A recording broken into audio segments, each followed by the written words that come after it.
Today we are commemorating the 111th year of the Armenian genocide. Not only here in Kansas City, but all around the world. And if you had access to Facebook, you would have seen all the congregations all over the world. Armenians have gathered to commemorate this special occasion. I was hoping that Lishi would be here to talk about her family, but I will take the time to tell you something different. My ancestors were not descendants of the genocide, but I grew up in Jerusalem where I had seen genocide survivors for my childhood years. And I've heard their tragic stories and the experiences that they had to go through. But today I decided to talk about something different, something which has touched my heart and soul. And as we celebrate Badarak at this altar, we sing and chant the Sharagans, but we don't realize that the composer of this music, Gomidas Bartabet, was among the survivors of the genocide. Even though he didn't die on that gruesome day on April 24,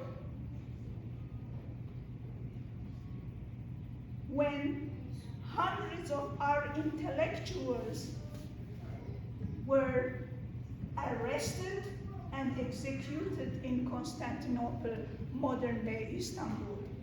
But what did they do with Gomidas Bartabet? They put him on a train and they deported him into a further town where he suffered for many years in a camp, prison camp, where he was tortured, where he went through experiences that are untold. And they tried to silence his voice. Why? Because Gomidas was very well known during the Ottoman Empire. He is considered the one who traveled through all 12 provinces of the Armenian provinces and villages. He collected the songs, the Armenian traditional songs, and he transcribed them. And his book of songs and chants are a treasure that we use even today. The Ottoman Turks tried to silence him, but his voice can be still heard through our altars. Every time during the liturgy, when you hear the Der Bohormia, how do you feel? It touches your heart and soul. That was composed by Gomidas Bartabet. And most of the chants that we sing during our Badarak is Gomidas's work, and we owe him a great deal.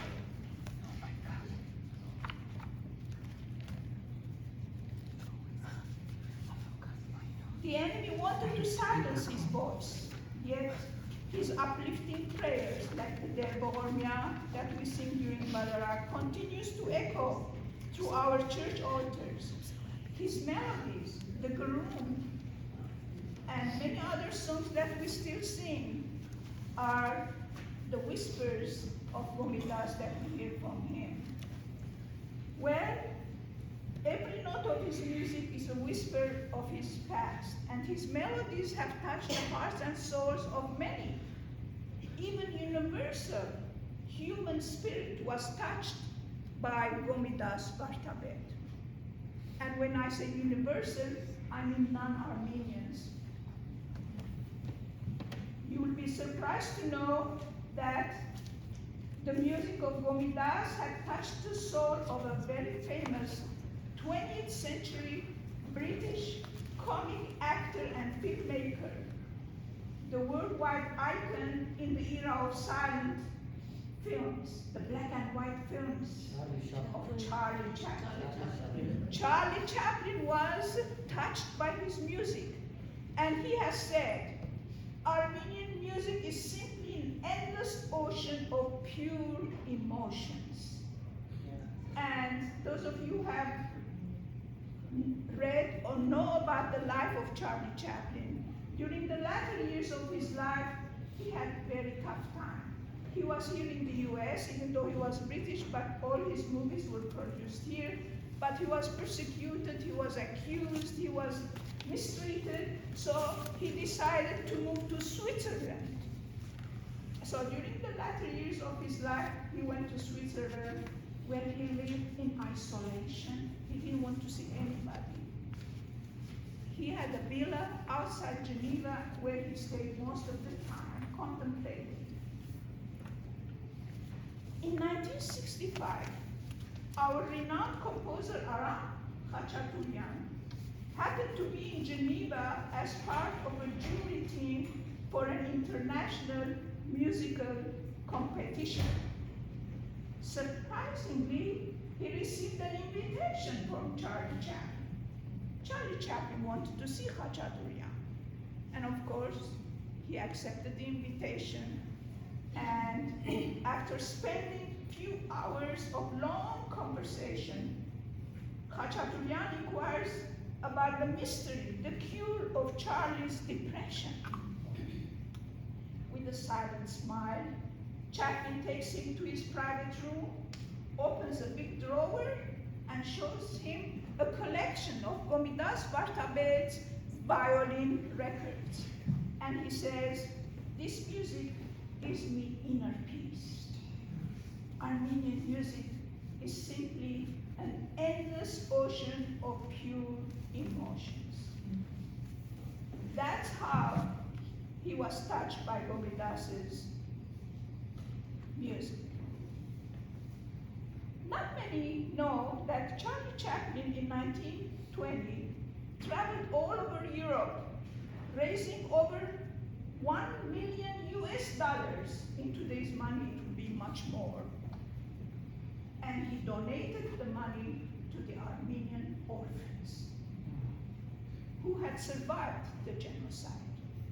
He had helped build orphanages and rehab centers both in Europe and in the US. He personally had visited those innocent kids and was touched by the untold misery and the affliction they had experienced.